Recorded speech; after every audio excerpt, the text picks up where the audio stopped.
Daniel never planned for anything extraordinary to happen in his life. He was just another young man in a quiet city, working long hours, eating leftover noodles, and coming home to a small, half-empty apartment that echoed with silence. The days felt heavy all the same, so when rent went up and he couldn't afford it alone, he decided to find a roommate. That was supposed to be simple. He posted an ad online. Room available. Must be clean, quiet, and okay with late work hours. He expected a normal reply. Maybe a college student, maybe someone new to town. But the message he got the next morning was strange. It read, "I am a foreign exchange participant. I require housing for 6 months to study human relationships. Payment will be provided on time. I am quiet and adaptable." Daniel shrugged. Study human relationships? Probably a psychology student, he mumbled. He replied, gave the address, and forgot about it. 2 days later, the doorbell rang. When he opened the door, everything ordinary in his life ended. She stood there, tall, slender, wrapped in a gray coat that shimmered faintly like mist. Her eyes were silver, bright as moonlight, and her hair shifted colors like the sky before sunrise. For a moment, Daniel thought he was dreaming. "Hello?" she said softly, her voice calm and even. "I am Lyra. You are Daniel, correct?" He blinked. Yeah, hi, you must be from the exchange program?" She nodded once. "Yes, I come from the Interspecies Exchange Council. I have been assigned to live with you to study human bonding and emotional behavior." Daniel froze, trying to process her words. "Interspecies?" he repeated. "You mean, like, you're not from here?" Lyra tilted her head slightly as if trying to mimic confusion. "Not from this planet, no. My people are from Celestis Prime. We were told humans welcome cooperation." For a long second, Daniel just stared at her. He could hear the refrigerator humming behind him, the clock ticking on the wall. And then, out of pure shock, he laughed nervously. "Right, of course. My new roommate's an alien. Totally normal." Lyra's silver eyes blinked slowly. "Is this humor?" "Yeah," Daniel said, rubbing his forehead. "I think so." She stepped inside, looking around the apartment with quiet curiosity. Every little thing fascinated her, the old sofa, the window blinds, the dusty books. She touched objects like they were alive, as if each one carried meaning. "This is your habitat," she said softly. "I can feel traces of emotion here." Daniel watched her carefully. "You feel emotion?" She turned to him. "Not like you. But I can sense it. It is part of why I'm here. Humans are complex. You feel joy and pain from the same source. I wish to understand how." Her words lingered in the air, strange but oddly sincere. Daniel offered her a small smile. "Well, you've got 6 months. Hope you don't regret picking me as your human subject." Lyra blinked again, her expression unreadable. "Regret. I do not yet know that emotion." That night, Daniel lay in bed staring at the ceiling. He could hear faint sounds from the other room, her careful footsteps, the soft hum of her voice as she spoke to some small glowing device. He couldn't believe it. There was an actual alien in his apartment, but more than surprise, there was something else, a feeling he hadn't known in months. Curiosity. He wanted to know more about her, about where she came from, about how she saw humans. As for Lyra, she sat by the window watching the rain fall outside. Her silver eyes reflected the lights of the city below. In her mind, she recorded her first observation. Human subjects live surrounded by loneliness. Their homes echo with silence. Yet even in that emptiness, they seek connection. They fear being alone, but they also fear being seen. She paused, looking toward Daniel's closed door. Something strange stirred within her. A faint warmth, a soft ache she couldn't name. Perhaps, she thought, this study will be more difficult than I expected. And in that small, silent apartment, 2 worlds had just collided. One of logic, one of emotion. Neither of them knew it yet, but their lives were about to change forever. Lyra's first few days on Earth were filled with questions. Not the usual kind humans asked, but strange ones that made Daniel stop and think. She would stand in front of the TV and ask, why do humans cry when the people on screen are not real? Or when Daniel smiled at a funny commercial, she'd tilt her head. Is laughter a defense reaction or an expression of bonding? At first, Daniel thought it was cute, like having a curious child around. But soon he realized she wasn't joking. She was studying him, every gesture, every expression. She carried a small metallic device that glowed whenever she spoke into it. Observation log. Human male exhibits micro-expressions when speaking about his mother. Possible sign of emotional memory. Daniel groaned one evening. Lyra, can you please not narrate my life like a documentary? She blinked at him with her silver eyes. I apologize. It helps me understand. He sighed, trying not to smile. Then at least try doing it quietly. She nodded seriously, and for the first time he saw something like embarrassment cross her face. It wasn't perfect, but it was real. Over the next few weeks, she followed him everywhere. When he cooked, she watched closely, asking endless questions. Why do you season food differently each time? Do you not want consistent results?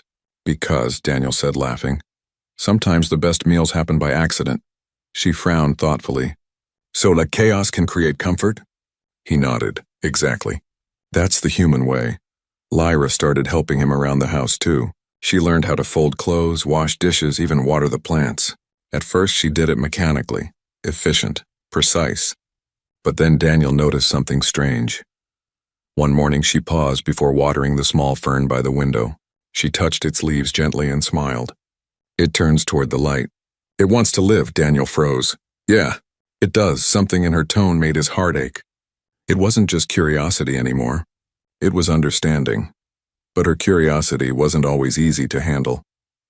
One evening, Daniel came home tired after a long day at work. He dropped onto the couch, rubbing his eyes. Lyra appeared beside him holding a notepad. You are upset, she said quietly. Is it the social environment at your workplace? He chuckled weakly. Something like that. My boss yelled at me. Happens a lot, she frowned. Did you deserve it? Maybe, he admitted. But it still hurts. Lyra tilted her head, studying his face. Pain without injury. Emotional bruising, he laughed softly. That's one way to put it. Without saying a word, she disappeared into the kitchen. When she came back, she handed him a cup of hot tea. I read that warmth can comfort a sad mind, she said. Daniel stared at her for a moment, touched. You read that? Yes, she replied. But I also wanted to help. Her voice trembled slightly, like she wasn't used to admitting that. That night, Daniel couldn't sleep. He kept replaying that moment in his mind, the way she looked at him, the gentleness in her actions. She wasn't just observing anymore. She was learning to care. Days turned into weeks, and Lyra's behavior began to change. She laughed sometimes, softly, awkwardly, but honestly. When Daniel teased her, she'd frown in mock anger, pretending to be offended. Once, while watching a romantic movie, she turned to him suddenly. When people kiss, their heart rates increase, she said matter-of-factly. Is that why you blush? Daniel nearly choked on his popcorn. What? I'm not blushing. She stared at him, clearly analyzing. Your skin temperature has increased. Are you embarrassed? He groaned. You're impossible. Lyra smiled, a real warm smile this time. Then I am learning correctly. But late at night, when Daniel was asleep, Lyra often sat by the window again, staring at the stars. She would touch her chest as if searching for something inside. Her voice would whisper softly into the recorder. Observation. I experience unfamiliar warmth when Daniel smiles. My sensors detect no illness. It is pleasant. Perhaps this is emotion. She paused, looking out at the glowing skyline. Humans are fragile, yet they choose to connect, even knowing it can hurt. I do not understand why, but I want to. She closed her eyes, feeling the echo of his laughter in her mind. For the first time since arriving on Earth, she wasn't just observing humanity, she was feeling it. And somewhere deep inside her, something new began to bloom, something that didn't belong to science or logic, something that made her heart, if she even had one, beat just a little faster when Daniel smiled at her the next morning. Days turned into weeks, and Daniel started noticing something different about Lyra. Her movements were softer now, less mechanical. She no longer spoke like a machine repeating data. There was emotion, small, fragile emotion in her words. When Daniel laughed, she would smile too. When he sighed, she would quietly look at him as if she could feel the heaviness in his chest. One cold evening, Daniel came home soaked from the rain. His jacket dripped water onto the floor and his hair stuck to his forehead. He looked completely drained. Lyra stood by the window, watching raindrops hit the glass, and turned when she heard the door. You are wet, she said calmly. Your temperature will drop. You should change. Yeah, Daniel muttered, kicking off his shoes. Rough day. I'll be fine. He collapsed onto the couch, closing his eyes. Moments later, he felt something warm around his shoulders. When he opened his eyes, Lyra was wrapping a blanket over him. I found this in the cupboard, she said. Humans comfort each other through warmth. I thought this might help. Daniel looked up at her and smiled tiredly. You're learning fast. She tilted her head, studying his face. I did not think, I just wanted you to feel better. For a moment, neither of them spoke. The only sound was the rain outside and the faint hum of the heater. Lyra sat beside him, her silver eyes reflecting the soft light of the room. Daniel, she said quietly, I read about empathy. It means to feel what another feels. But when I see you sad, I do not just imagine your sadness, I feel it inside me. It hurts, why? Daniel took a deep breath. That's what it means to care about someone. You start to carry their pain like it's your own. She looked down at her hands. That sounds difficult. It is, he said softly. But it's also what makes us human. Lyra didn't answer, but that night she stayed up long after Daniel went to sleep, sitting on the floor near the couch. She watched him breathe, the rise and fall of his chest, the small smile that appeared even in his dreams. And though she didn't understand everything, she knew she wanted to protect that peace he had in those moments. Over the next few days, something beautiful began to grow between them. They started cooking together, Lyra learning how to make pancakes, though she once tried adding salt instead of sugar. Daniel had burst out laughing. Lyra, that's not how it's done. She looked offended, holding the spoon like a sword. You told me to experiment. Not like that. He laughed, but when he tasted the disastrous pancake, he couldn't stop smiling. It's terrible, but it's the thought that counts. Lyra watched him chew with a mix of pride and confusion. So effort is more valuable than perfection? He nodded. Exactly. That answer stayed with her all day. Later that week, Daniel had another hard day at work. His boss shouted at him, and a project he cared about was rejected. He came home angry, throwing his bag on the couch. Lyra was waiting there, sitting cross-legged, reading a book about human behavior. You are upset again, she said gently. Do you wish to talk? No, he muttered. Not right now. She nodded quietly and didn't push. Instead, she disappeared into the kitchen. A few minutes later, she came back holding a small plate. On it was a burnt pancake, shaped like a crooked heart. I thought this might make you smile, she said softly. Daniel stared at it, then at her. Something in his chest loosened. He laughed, really laughed this time. Lyra, you remembered. I remember many things, she said, her voice a whisper. But this one felt important. He took the plate, smiling at her. It is important. Lyra sat beside him. She didn't speak. She didn't take notes. She just watched his expression, her own heart, if she had one, beating faster than before. That night, as Daniel dozed off on the couch, Lyra whispered to her recording device again. Observation. I wanted to ease his sadness. My actions were not for data. They were instinctive. I think this is what humans call affection. She looked at him sleeping peacefully, a small smile on his face, and for the first time, she understood that emotions couldn't be studied. They had to be felt. She pressed her hand against her chest. There was a strange rhythm there, a soft, steady thump she had never noticed before. New discovery, she whispered. My heart responds when he smiles. And though she didn't yet know the word for it, Lyra was already falling into something that no science could ever measure. Something deeply, painfully, beautifully human. Lyra was changing slowly, beautifully, and unknowingly. What began as research had turned into something more. She no longer took notes every hour or measured Daniel's tone with her small scanner. Instead, she listened. She laughed with him, cooked with him, and sometimes sat beside him in silence that felt strangely peaceful. But there was still one thing she could not understand. Love. Humans spoke of it in songs, stories, and poems. Every movie she watched with Daniel ended with people crying, hugging, or kissing. And every time she would look at him and ask, why do humans cry when they are happy? Daniel would just smile. Because emotions are messy, Lyra. We feel too much, even when it hurts. She wanted to understand that too much. She wanted to feel it for herself.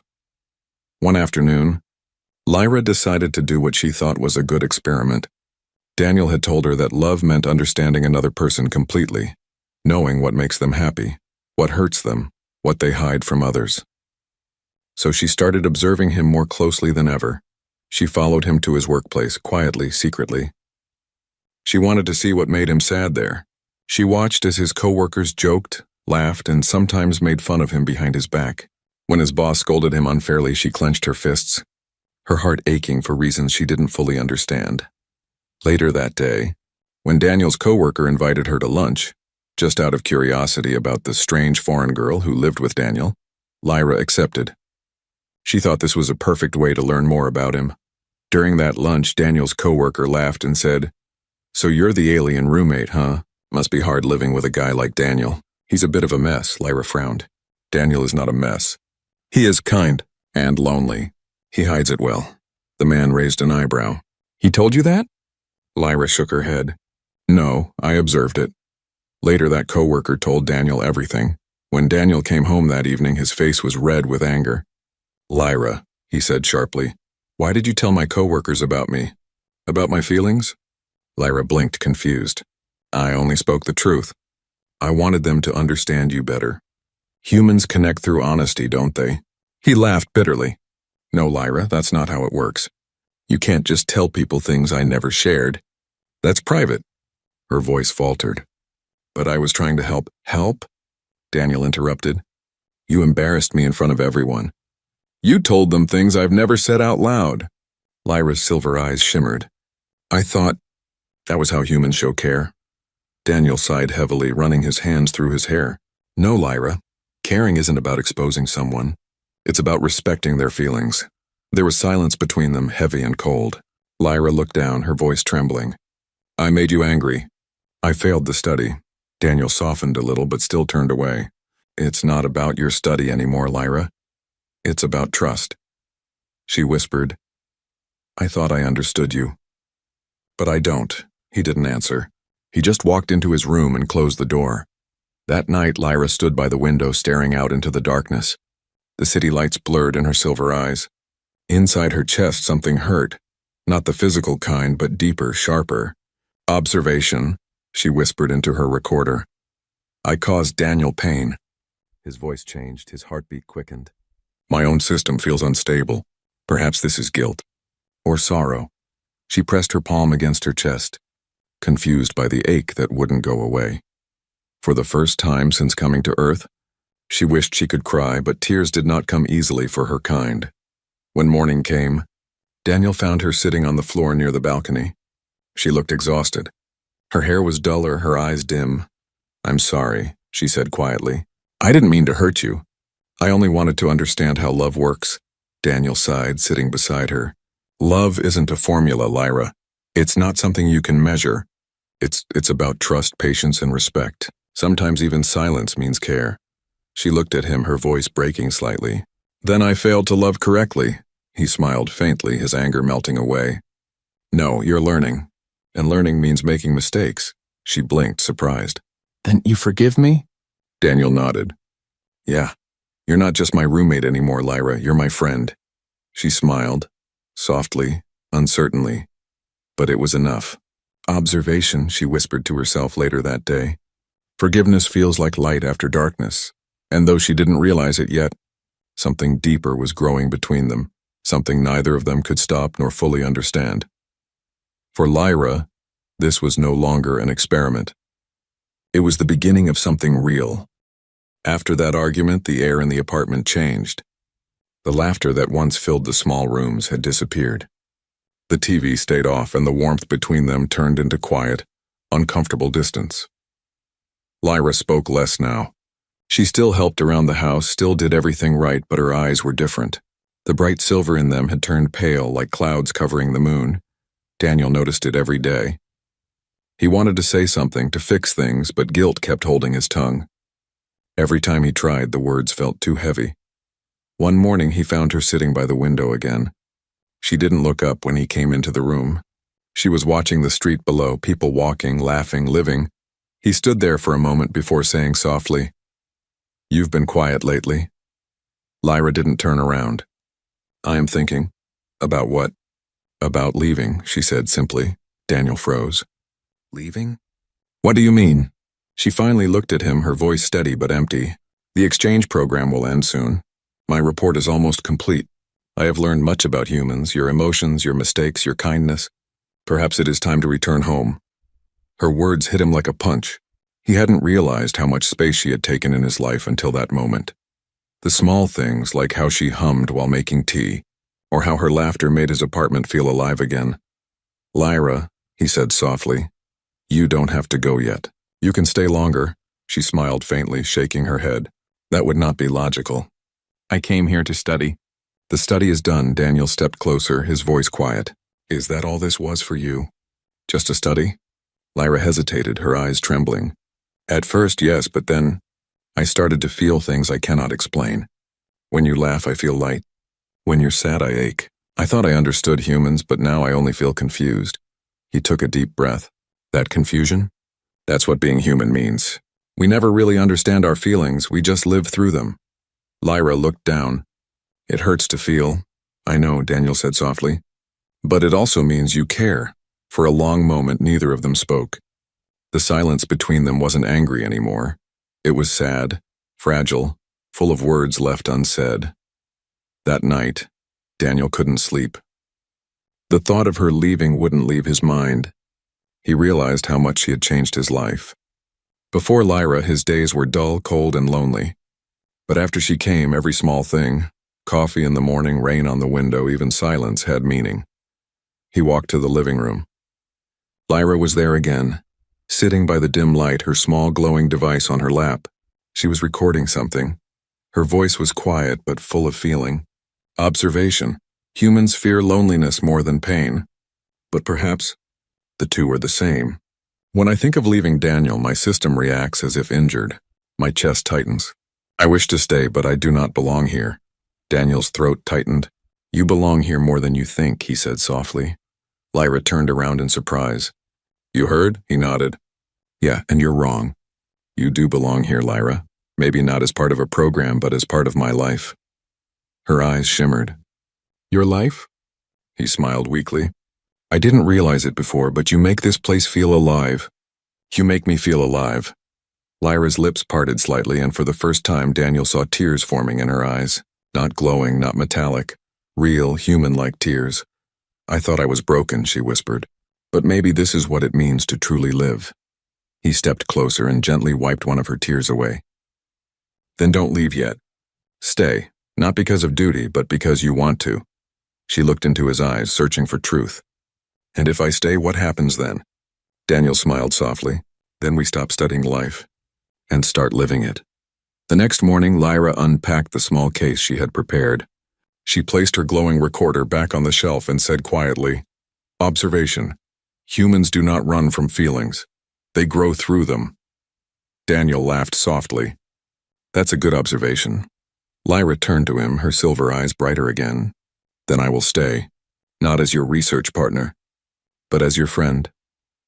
He nodded, though deep down he knew what he felt was already more than friendship. And as sunlight filled the room, Lyra smiled for real, warm, human, and alive. The distance between them slowly faded, replaced by a quiet connection neither of them could name yet, but both could feel. For Daniel, she was no longer just a roommate. For Lyra, Earth was no longer just an assignment. It was home. Days passed softly after Lyra decided to stay. The air around them felt different now, gentler, warmer. Daniel noticed how she moved around the apartment with quiet purpose, humming softly to herself while preparing breakfast or reading books on human culture. She was no longer just observing. She was living. One morning, Daniel found her in the kitchen, staring at a cup of coffee.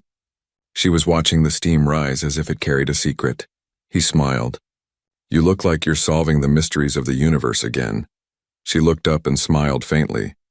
In a way, I am. I was wondering why this simple drink makes humans so peaceful. Because it reminds us of warmth, Daniel said, sitting down. It's not the drink, really. It's the feeling that comes with it. Lyra thought about it. A feeling created by memory? He nodded. Exactly. It's like holding on to comfort. She took a sip, her expression softening. Then maybe I like coffee too. Daniel laughed quietly. Welcome to humanity. That afternoon they went outside together for the first time in weeks. Lyra wore a simple scarf, her glowing eyes hidden behind tinted glasses. The world was loud and full of people, but she didn't seem afraid. Instead, she watched everything with wonder. Children playing with snow, couples holding hands, people laughing at a street musician. It all fascinated her. Daniel, she said, her voice almost a whisper. When two humans hold hands, what does it mean? He looked at her, surprised. It can mean a lot of things, comfort, protection, or just love. She tilted her head slightly. Love. I keep reading that word, but I still don't understand it.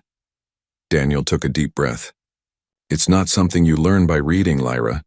It's something you feel. Her gaze lingered on him for a long moment, silent and thoughtful. Then she nodded. Then I will try to feel it. Over the next few days, Lyra changed in small, beautiful ways. She started laughing more, real laughter, not practiced or studied. She began asking deep emotional questions about why humans cry during movies, why they hug when they're sad, and why heartbreak hurts more than physical pain. Daniel answered as best he could, but sometimes words failed. Sometimes all he could do was smile and let her figure it out on her own. One evening, the power went out during a storm. They sat together in the dark, the sound of rain echoing against the windows. Lyra looked out at the flashing sky. On my world, she said softly, storms are rare. But when they happen, the sky glows blue. We hide until it ends. Here, Daniel said, we watch them. They're loud and messy, but somehow beautiful. Lyra turned to him. The candlelight made her silver eyes shine like stars. You humans always find beauty in chaos. That's how we survive, he said. A quiet moment passed between them. Then Lyra reached out and touched his hand. Her fingers were cold at first, but slowly warmed against his skin. Like this? She asked softly. Is this what holding hands means? Daniel's heart skipped. He wanted to pull away, but didn't. Yeah, he said quietly. That's exactly it. She smiled, a small, curious smile. It feels strange, but not bad, he chuckled. That's how it starts. In the following days, their connection deepened in ways neither could explain. Daniel taught her how to cook simple meals, and Lyra taught him how to listen, to really listen, not with ears, but with presence. Sometimes they would talk late into the night about the universe, about fear, about belonging. Lyra confessed that on her world, emotions were considered distractions, flaws to be controlled.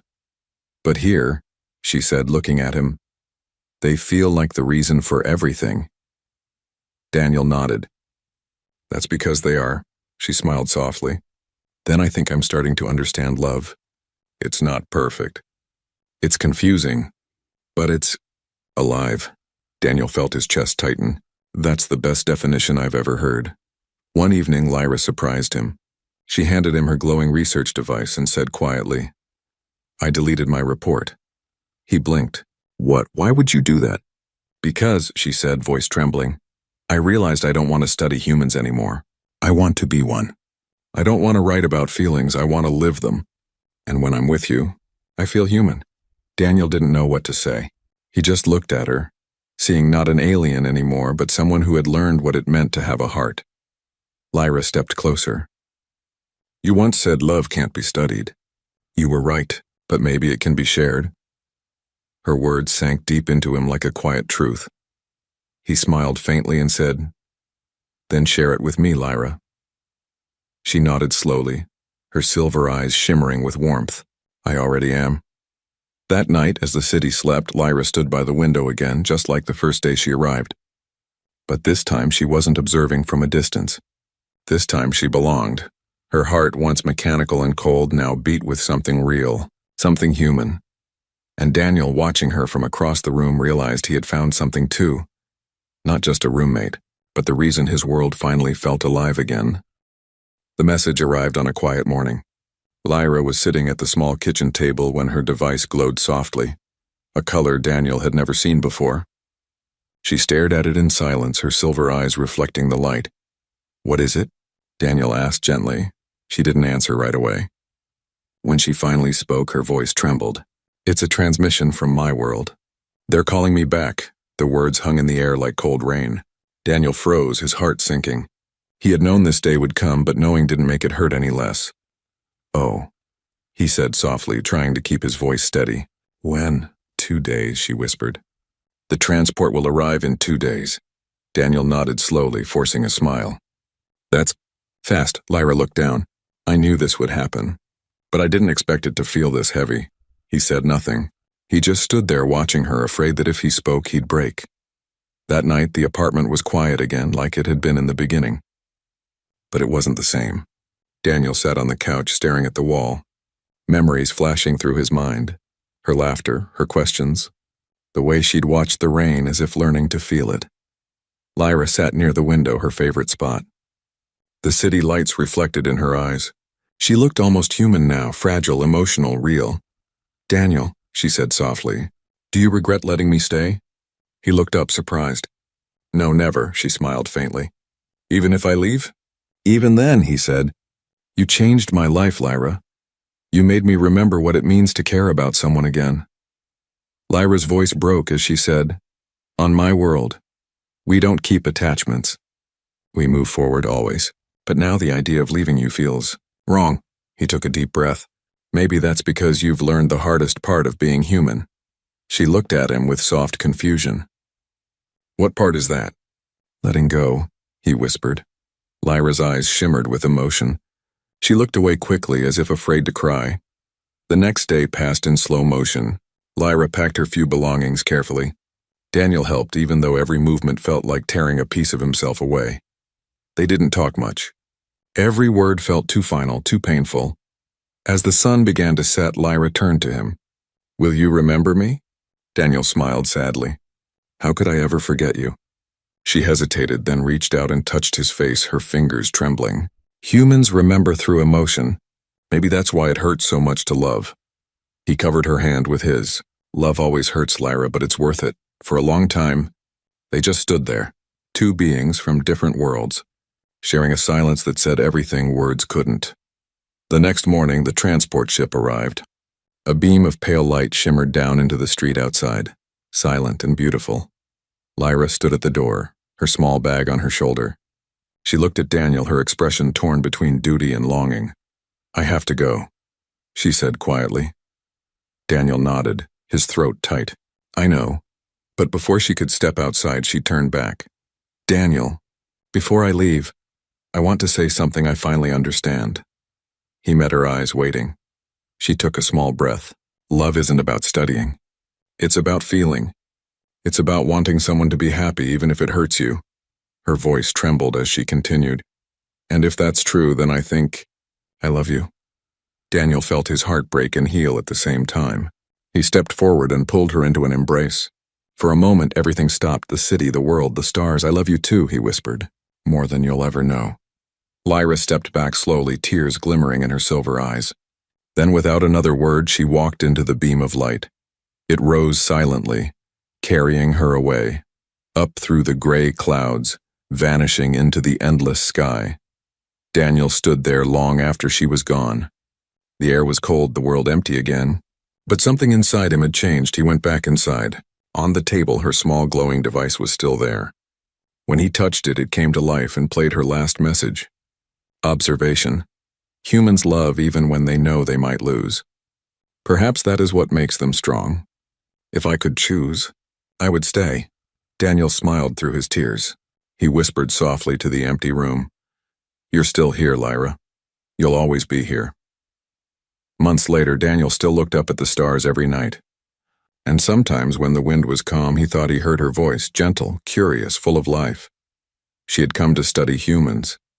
But in the end, she had become one, and in her heart, somewhere among the stars, she carried with her the greatest discovery of all. That love, no matter where you come from, is what makes a species truly human. The end.